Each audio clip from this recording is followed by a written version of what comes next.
So the title is right. It's location, location, location. Location is is that piece of data, that incredibly powerful new tool for marketers that the mobile device has brung. It's like the atom was for science, except hopefully less complicated because we're all in advertising, so we're C students. But we're going to break it down a bit here.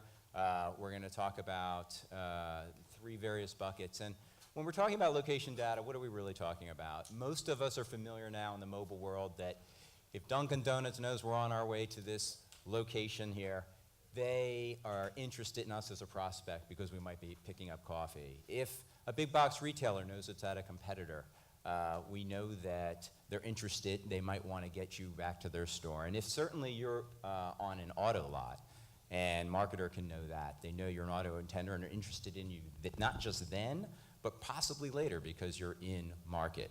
So here, to break it down even further and help us out is a panel of very smart agency guys, and we're going to walk through the implications of location, try to distill down those three buckets, the data and the science of it, the targeting and maybe even the attribution. How can we use location data to know what advertising is effective?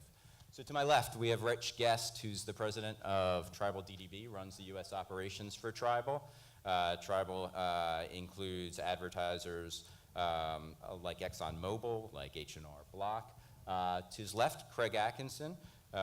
Craig is Chief Operating Officer and Digital Officer for PhD, clients like Starbucks and HBO. To his left, Michael Kaushansky, who's the EVP and Chief Analytics Officer for Havas, full-range agency specializing in data and analytics for clients like Fidelity and Choice.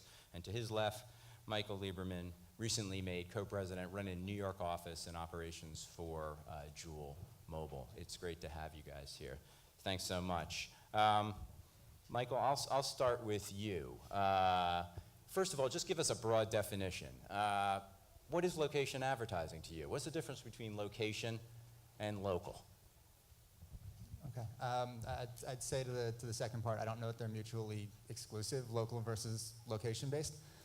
It's probably, I would say, a matter of specificity and breadth. So local is, to take the broadest definition, your local news, your local weather, something that is appealing because you are in a very broad area, broadly appealing to a large number of people.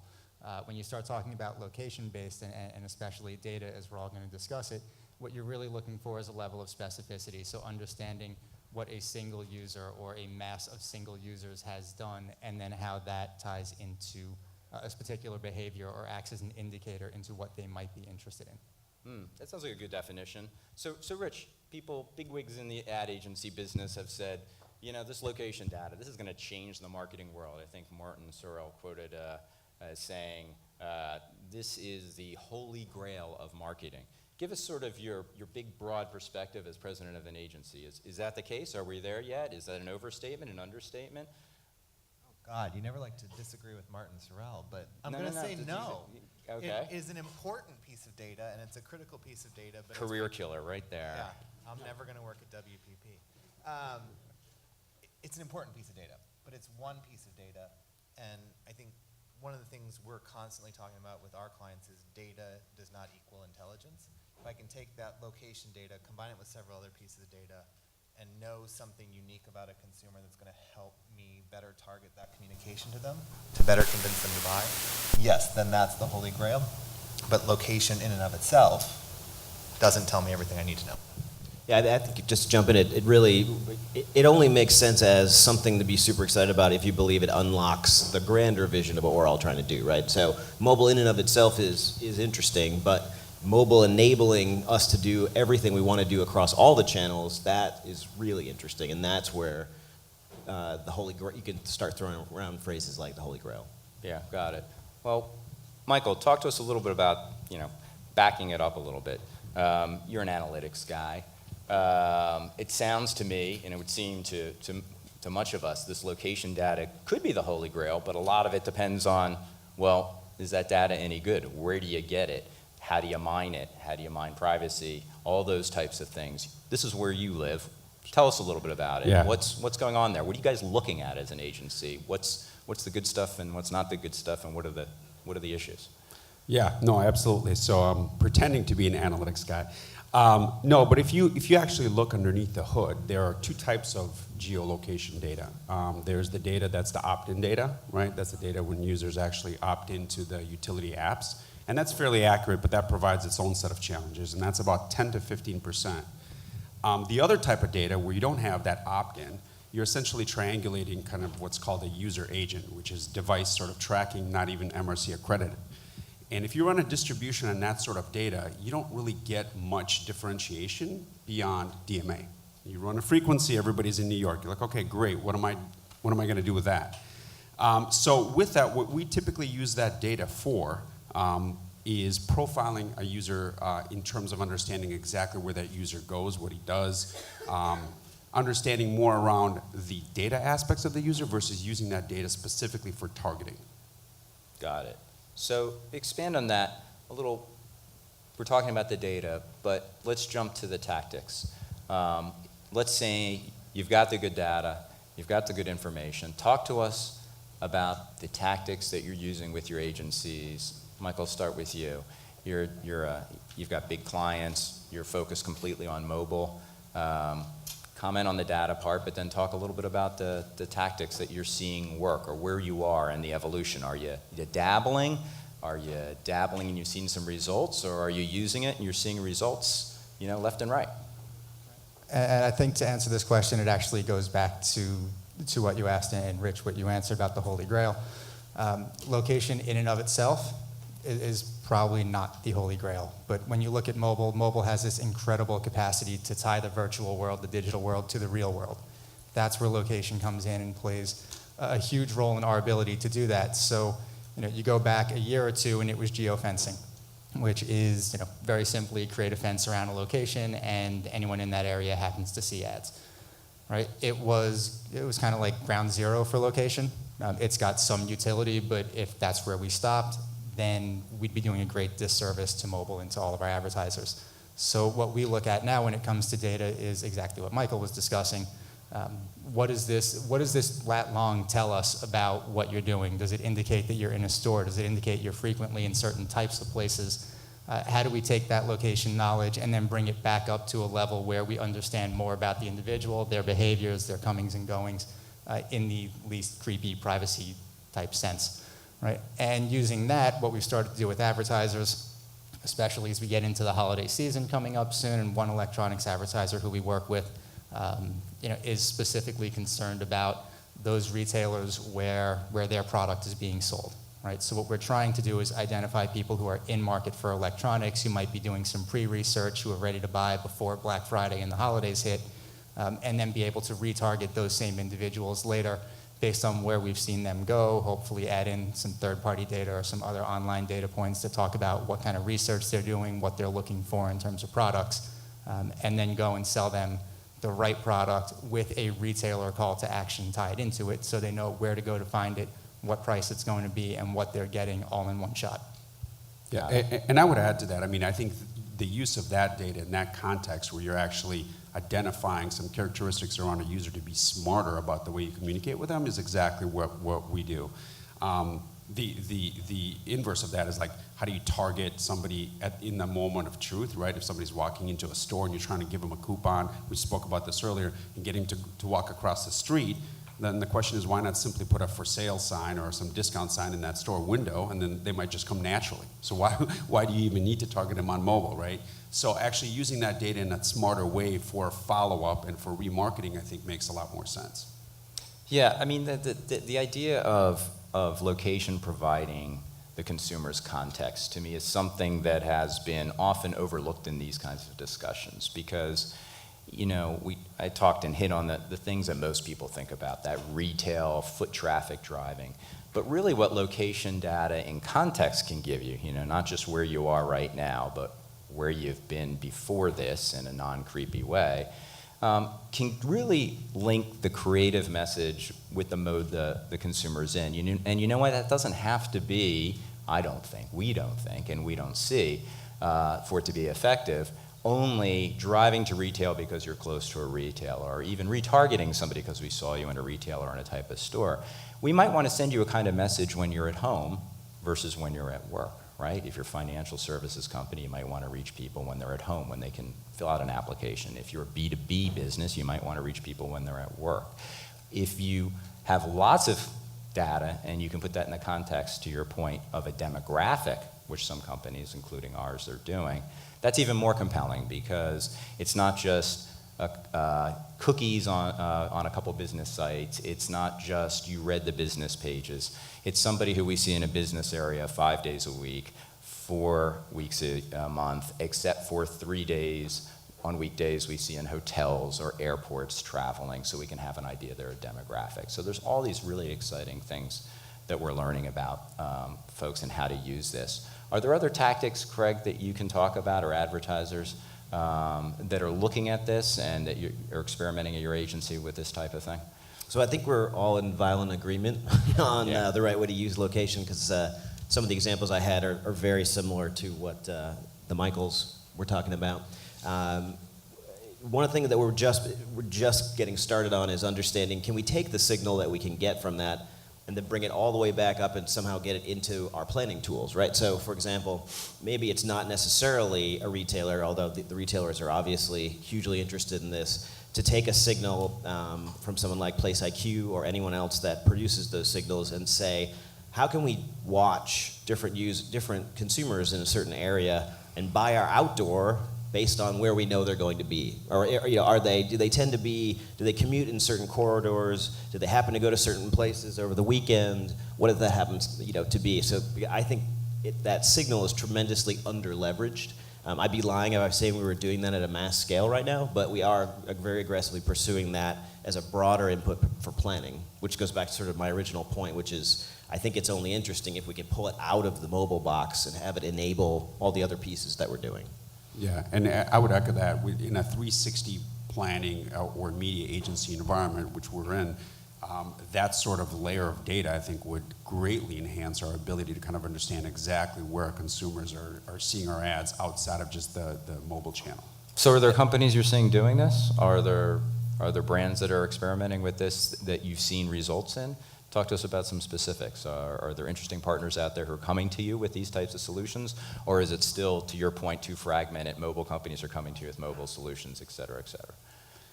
I mean, there's opportunity for us to work, for example, with Foursquare, again, at the same time. They provide that data, right, that geolocation data at a very local level, and they allow you to buy advertising across multiple platforms, albeit still digital.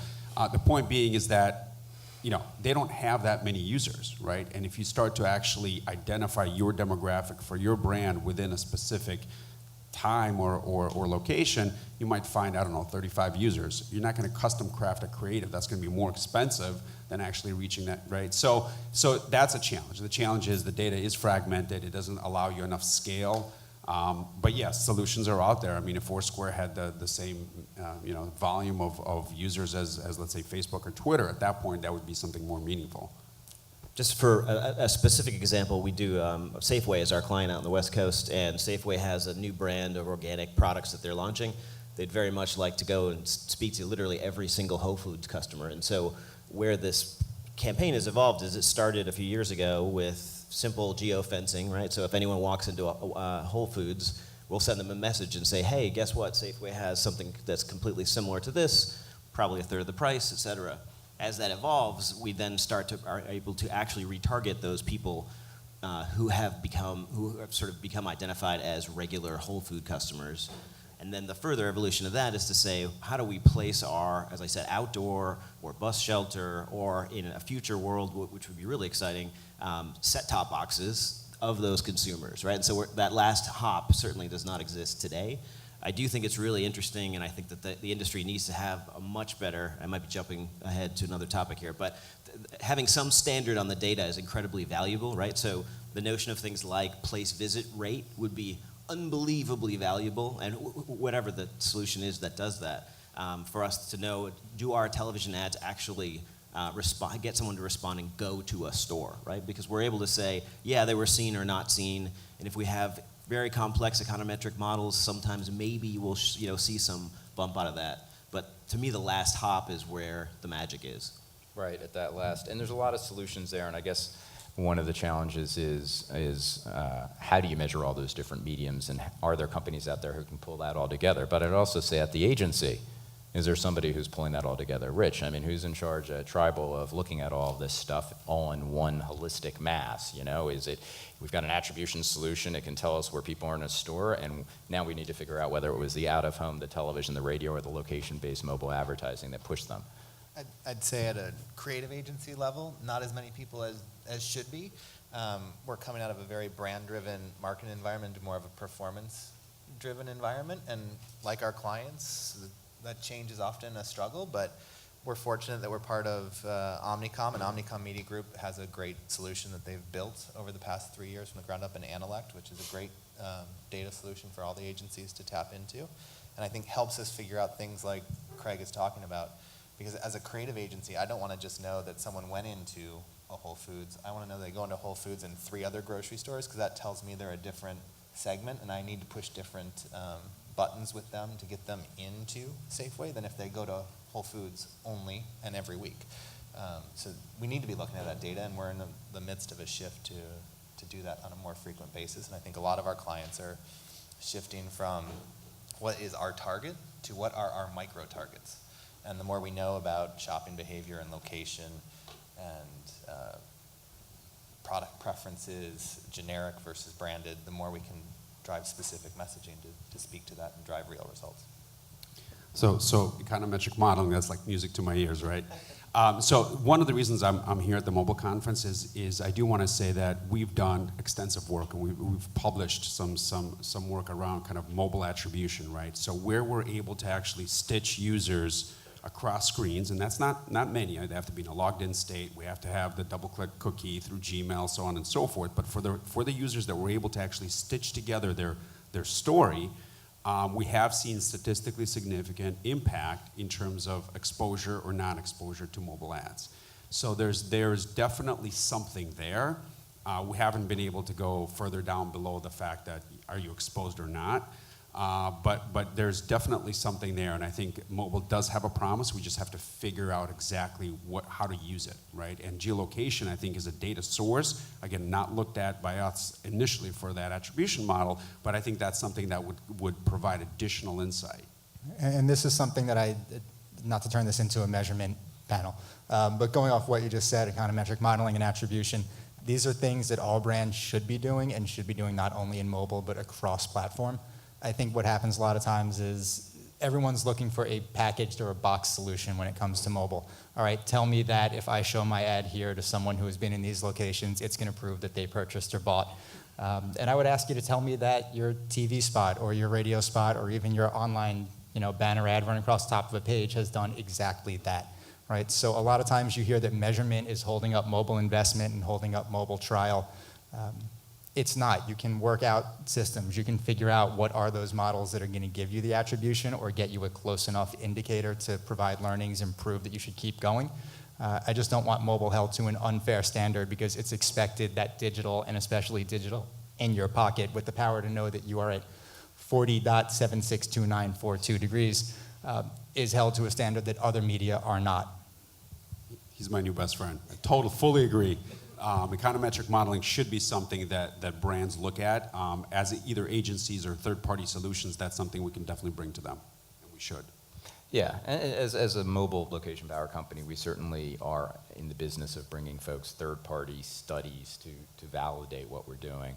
But for sure, it's a tricky proposition for a company like ours to also bring you and be developing and working on the exact same data that we use to sell you media as we do to then prove to you that our media is working. We would suspect that you might at some point see that as a bit of a conflict of interest. So we seek these third parties, but it's certainly in the early stages. Let me talk about something a little more basic, but might be hard to grab onto here, which is when you're talking about location focused, the targeting, are you seeing creative that consumers are engaging with more than others? Are you seeing creative or tactics that consumers are rejecting? How's that conversation happening in the agencies? Craig, I'll ask you, and then the rest of you can take it. So I think it runs the spectrum, right? And it's all about this value exchange between the impression and what value you're giving to the consumer. So, I think and I'll just say collectively, we as a digital industry do a great job of saying, all right, well, we built this whole display conglomeration. Let's just take that and shove that into the mobile space, right? And so we do see, increased things like click-through rates and whatnot, and that's, marginally interesting. Where we see much greater efficacy is when the brand is there providing some sort of value, and if not value, at least understanding of what's going on, right? So basic things like weather targeting or situational targeting also sort of is the next step up from just basic level. And then finally, we see very few, you could see, it's an extreme example, but someone like Nike Plus creating an entire ecosystem in which consumers can interact with. That's the sort of ultimate gold standard when you think about creativity. And I think every brand has to find its space, right? Not everyone has the sort of topic or brand or ability to do what Nike does, but I would throw that up there as an example of when we talk about native and we talk about owned content. I think you have to get somewhere near that range, or we're just going to start to see things like 0.0001% click-through rates, which in any other world would be zero, start to happen in mobile, right? And so we can't rely on that again to replicate that. So I think we push really hard on that. Rich, how about you? In any pieces of creative or consumer dialogue that you've seen especially effective at Tribal? I think when we talk about performance-driven marketing, the more relevant, without being creepy, we can make the creative, the better it's going to perform. So if we can. So what do you know about that at this point? Because we have this conversation a lot, right? Panels are always talking about the creepy versus the privacy, but I never quite know exactly who's measuring that and how are you measuring it. I don't want to get into a whole deep down the rabbit hole of privacy, but I think give we're us some measuring guidance. it based on what our families say when we go home. And Okay. I saw this ad that did this. Ooh, that was kind of creepy. But no, if I can say to someone, you live in Albuquerque, and it's allergy season in Albuquerque, here's a coupon for Allegra D. That adds value. That's not as creepy as maybe, hey, I just know you searched for Allegra D. You searched for Walmart. Here's a coupon just for that based on your search data. Or you looked at these 3 products at Walmart's website. So I think to Craig's point, where are we adding value to what the consumer was shopping for and what they might be shopping for in the moment versus feeling like we're spying on you? Well, one thing I would add is again, and this again comes from some of the attribution work that we've been doing, is that screen size actually matters, right? And so a tablet actually performs much differently than, let's say, a mobile, like an actual physical smartphone, right? But the question is, I don't know if that You're being was me or paged. not. But the question does geo data then, is it as useful for tablet, which may be at home or you're dual screening between a TV versus your smartphone that you're actually carrying around, and then the creative actually has to match. Now, one channel in mobile that is kicking ass, I would say, would be mobile search. That for sure is one of the best performing channels, and we see a double-digit increase in that. In terms of just banner targeting on mobile, I don't know. But you brought something up that I think is interesting. So tablet, I think we all, yes, they get carried around more for in-home use. I think even mobile phones at this point are by and large used more predominantly in the home. The interesting thing is the data you get from the device that someone carries around with them is something that you can then use to retarget across. So based on where I've seen you on mobile, if I've bridged your devices or if a third party has bridged your devices, I can now target on tablet, I can target back on desktop. If I know this, I can link to your desktop cookies. And again, not creepy at all, right? I can link to your desktop cookies. Now I know that much more about you and can create a surround bit of targeting where we're all used to on desktop having dynamic creative. That's really first making its way into mobile at the same level, which should hopefully make it easier to carry out device custom retargeting where the message you give to someone on mobile based on that data set is possibly different than what you give them on tablet, is different than what you give them on desktop based on the size of the ad, what you expect it to do, and what the behavior is that you've seen from that audience on that device. At the end of the day, get them to opt in. If they opt in, there's no privacy issues, right? You can collect data, you offer them something, just get them to opt in, right? And whatever that may be. Just one other thought would just be for the love of God, close the retargeting loop. Someone converts, stop messaging them, right? That's, to me, honestly, you cut half the creep factor out right there. I went to Zappos, I got those shoes. Please stop trying to sell them to me everywhere I go. Right? This sounds like I a mean, personal honestly, issue. Maybe you like them very enough for a angry. second pair. And that's the. But you do have nice shoes. No, but from a technology standpoint, it's kind of impossible, right? Because the mobile cookie just, sometimes it's scraped, sometimes it's not, and you don't know. All right, the mean guy's starting to look at me, so I'm going to start to wrap it up. How about me? And I'm smiling. So I I've heard I have that creep factor too with the OkCupid. It follows me everywhere. I'm already a member. So anyway, we're going to open it up for TMI, buddy. TMI. question and answers at this time. We're going to open up for question and answer at this time. Does anybody have a question they would like to ask the panelists? We got a hand up over here. Hi, Seth Greenberg with Mobile Ogilvy. Seth Greenberg, are you an actor? No. Okay, sorry. So you talk about closing the retargeting loop at the end of purchase, but where do you see location and mobile beyond purchase and continuing that shopper journey? Or do you at all? For anyone. Well, look, I I mean, would- broadly, right? I mean, it's the theme of context. So it's way beyond purchase, right? I mean, this data is basically, if you simplify it, it's letting you know the modus operandi of the consumer you're reaching. Going back to the really simple example I gave up front, are they on their living room couch? Are they at work? Are they in an airport? Tells you a lot about the kind of message you should send me, whether that is a go buy me now or whether that is a branding message, right? And that to me is the value, along with, as everyone here has mentioned, all the other kinds of layers of demographic and behavioral targeting that you can do on the mobile device. But it's that location that gives you that sort of MO.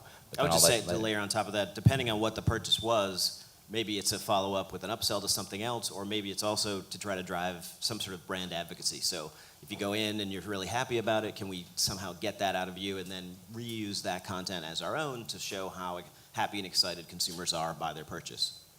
Yeah, I mean, if it's a CRM play, then it makes sense, but change the creative. That's the point. Any other questions?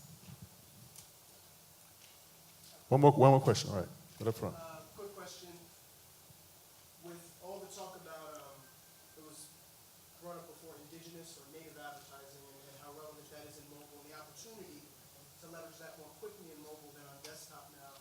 Specifically thinking about location and in mobile, where do you see the marriage of those two with leveraging more indigenous to whatever mobile environment, whether it be social or maps or anything like that, or even text messaging, and the location-based targeting tactically? Where do you see the marriage of those two? And have you seen examples of that working really well?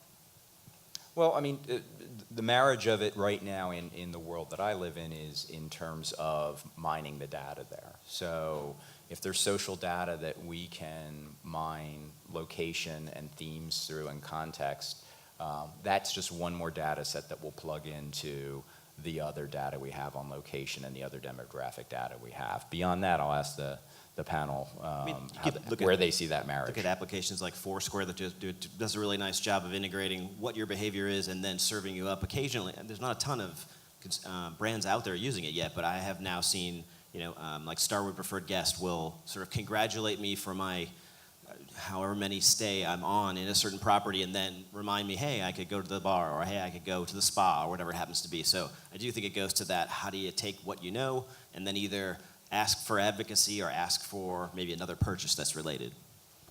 I think part of the conversation around native ads is not just the idea of the format, but the idea that behind them there's less intrusiveness than a typical banner. There's some more utility. There's some level of trustworthiness that they're bringing you because of a format.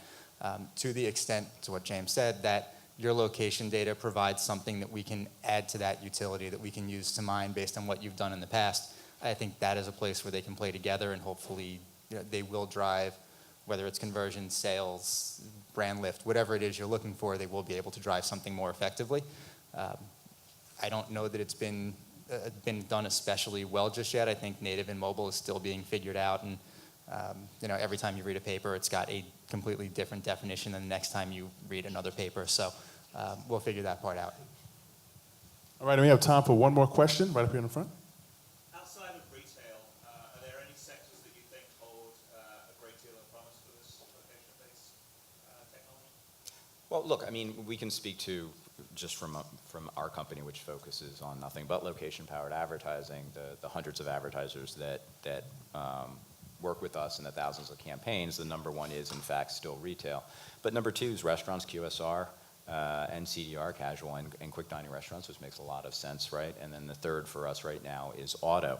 But we've got every different type of category using location-powered advertising, because again, there really isn't a category that doesn't value knowing what the mode and the location of their potential consumer is, whether it's retail driving to foot traffic or whether this is just the right targeted consumer because, as we've discussed, the context of not just where they are right now, but where that device has been over the last week, over the few weeks, and layering it with other data that we have. That was right on. I think going back to it, geo is a level of data. It's another data point that helps tell the story. So if it helps us, if it indicates a behavior, if it helps indicate who a user is, then it's useful. But like every other data point, if it's not useful to you, you cut it out, you look at what is, and you go that route. So can I just, before you shove me off my chair, so what I've heard here, just to conclude, is the data and the science, we're deep in that, and the data makes a big difference. The targeting and using this data location, the location data as an audience targeting tool is well on its way beyond driving people into retail and pointing to people right now. The context is really what matters. And attribution is something that's very important in closing the loop, not just for mobile advertising, but also in terms of cross-platform, all the advertising, and really cross-platform and trying to tie all those two together sounds like where you're all trying to head as agencies. Right? Did I capture that there? Yeah, Anything I else think to the only add? clarification, data is not as important as intelligence. We have to take data and turn it into intelligence about these consumers. Are you insulting my data or my intelligence? Neither. Okay. And on that note, thank you so much, James. Okay. Give the panel a round of applause. Thank you for presenting.